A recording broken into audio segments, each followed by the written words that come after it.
ना मोदी जी कह रहे हैं अब की बार 400 पार, क्योंकि 400 पार का टारगेट लेंगे तो संविधान में वो जो संशोधन चाहे कर सकते हैं, जो मन संशोधन चाहे क्या कर सकते हैं, कर सकते हैं। संविधान को समझ रहे हैं अम्बेडकर साहब कितना टफ लिख रहे हैं कि मतलब सोचिए इतना लोकप्रिय प्रधानमंत्री भारत के नरेंद्र मोदी, लेकिन तभी कर सकते हैं जब उनके लिए कितना हो। और ये याद रखिएगा, किसी को अच्छा लगे या खराब, बहुत ज्यादा शक्तिशाली गवर्नमेंट भी ना एक आम जनता के लिए दिक्कत हो जाता है, समझा। और हमारे यहाँ भारत में लोग नेता नहीं बाप चुनते हैं। अरे पैर धो लेगा तो पी लेंगे लोग।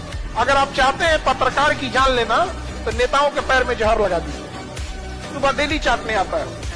ये पत्रकार तो तलबे चाट ही रहे हैं, मरेगा कौन।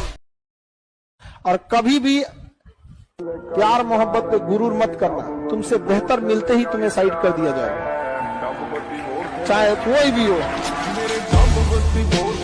खाली पेट और खाली जेब इंसान को जो सिखाते हैं वो किसी यूनिवर्सिटी कॉलेज में नहीं सिखाया जाता।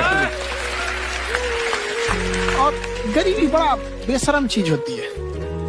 तो कहते हैं कि मौत भी तू जल्दी आया कर गरीब के घर में। प्रेम जब राधा और कृष्ण का बुरा रह गया तो इंसान किस डेगची के मसाला हो।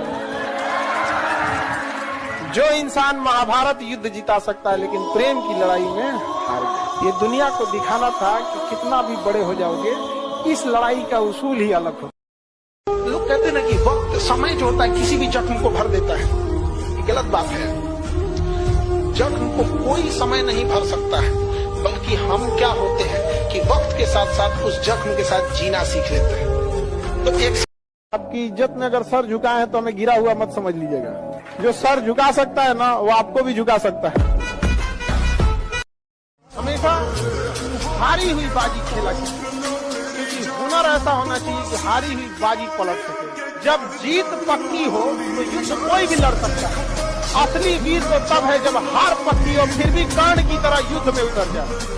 याद रखिएगा, ऊंचाई पर ठहरने का जगह नहीं होता है। इसलिए जब आप सीढ़ियां चढ़ रहे होते हैं बुलंदी की, तो जो लोग रास्ते में मिले उनसे अच्छा रिश्ता होना चाहिए, क्योंकि लौटते समय उन्हीं से मुलाकात होगी। ये संसार की चीजें यहीं रह जाएगी। यहाँ झगड़ा, लड़ाई, धन दौलत, द्वेष, एक दूसरे को पीछा करना, मतलब किसी को पीछे कर देना, उसको बर्बाद कर देना, ये सब चीजें यहीं रह जाएगी। हमारे आपके सबके जीवन में एक ऐसी शाम आएगी जिसके बाद कोई सुबह नहीं होगा। फिर याद आएगी तो हमारी अच्छे काम और कोई नहीं।